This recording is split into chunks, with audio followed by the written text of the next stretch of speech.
Welcome to the Parsha Perspective.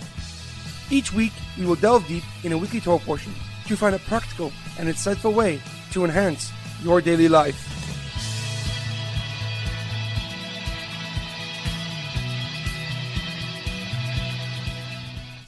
Thank you for tuning in. My name is Rabbi Shalom Yemini, and each week we will look into the weekly Torah portion to find practical and insightful ways to enhance your daily life. This week's Parsha Perspective is in honor of the Refuah Shlema of Ruchma Leah Basara. May she and all those who need a Refuah Shlema experience a speedy and quick recovery. This week's Parsha Perspective is in the loving memory of Leah Mintche Basak of Yosef, Edward Ben Efraim, Shlomo Ben Edward, and Yirachmiel Daniel Ben Gedalia. May the soul be uplifted and may the memories be a blessing. This week's Torah portion is Parshas Shelach, inferiority complex. Our Parsha begins with the story of the spies exploring the land of Israel.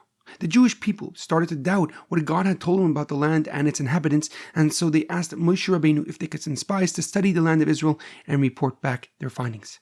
Moshe Rabbeinu turned to God, who allowed him to send the spies but did not command him to do so.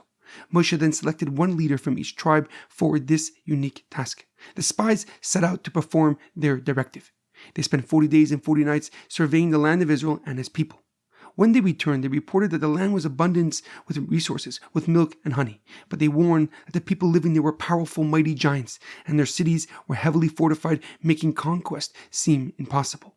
Upon hearing this, the Jewish nation expressed a desire to return to Egypt rather than face defeat in battle. In response, God informed Moshe that he would punish the Jewish people for their persistent lack of faith. They would wander and journey throughout the desert for 40 years, and any person over the age of 20 years old would never enter the land of Israel. However, a question comes to mind. When the spies conveyed their findings to the Jewish nation, they made a very interesting statement. They said, "V'shamar inu es ha-Nephilim." We saw the Nephilim, the giants. B'nei Anak min ha-Nephilim, the children of giants, the children of Anak. And we were like grasshoppers, and that's how we must have appeared to them, meaning the giants. But how did the spies know how the giants perceived them? Why did they feel like grasshoppers in the giants' eyes? Rashi, Rav Shlomo Yitzchaki, the leading Torah commentary, gives a simple explanation. He quotes the Talmud in Saita that says that the spies overheard the giants saying that they are like ants in a vineyard. And this implies that the spies felt small and insignificant in comparison to the towering and powerful giants. However, the Orach HaMakadesh, Rav Chaim Ibn Attar, a Moroccan commentary and Kabbalist, gives a deeper and more profound explanation. He agrees with Rashi that the spies may have overheard the giants' conversation, but their interpretation is stemmed from their own feelings of inferiority.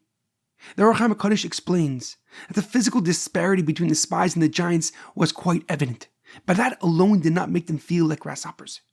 They perceived themselves as such because they felt inferior, doubting their status as the chosen people, blessed by HaKadosh Baruch Hu, by God, and destined for greatness, destined for the Holy Land. The purpose of taking the Jewish nation out of Egypt was not for them to remain in the desert, but to live in the Holy Land and create a dwelling place for HaKadosh Baruch Hu, for God. The spies' inferiority complex stemmed from a lack of faith in God's plan for the Jewish nation. Given the challenging odds and overwhelming numbers, they believed it would be impossible to conquer the land.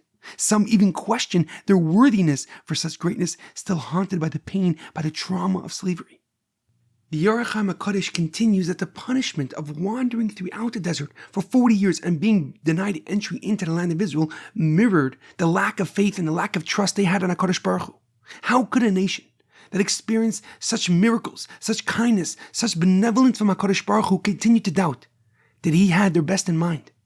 God had hoped that the miracles of leaving Egypt, of crossing the Sea of Reeds, and receiving the Torah would instill the nation with presence, confidence, and poise. These miracles should have demonstrated to them and to the world that God has chosen them to be his representatives here on earth. In our daily life, it is imperative that we understand that an inferiority complex stops our ability to appreciate our inner beauty, to appreciate our soul's unique light, because allowing our shortcomings to overshadow, to dominate our perspective stops personal growth and personal development. It restricts us from stepping outside our comfort zone to explore new possibilities that God has in store for us. And overcoming this weakness begins by cultivating self-acceptance, enabling us to acknowledge where we currently stand and where we aspire to be. by aligning our perceived flaws with a foundation of value, of worth, of significance, we can move forward on the path of achieving our soul's unique potential. There is a powerful quote that summarizes this beautifully. Your value doesn't decrease based on someone else's inability to see your worth. Have a great weekend and a good Shabbos.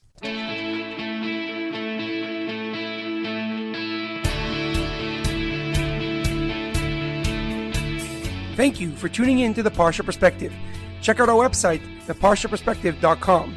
Send thoughts and comments to theparshaperspective@gmail.com. Till next time, thanks for listening.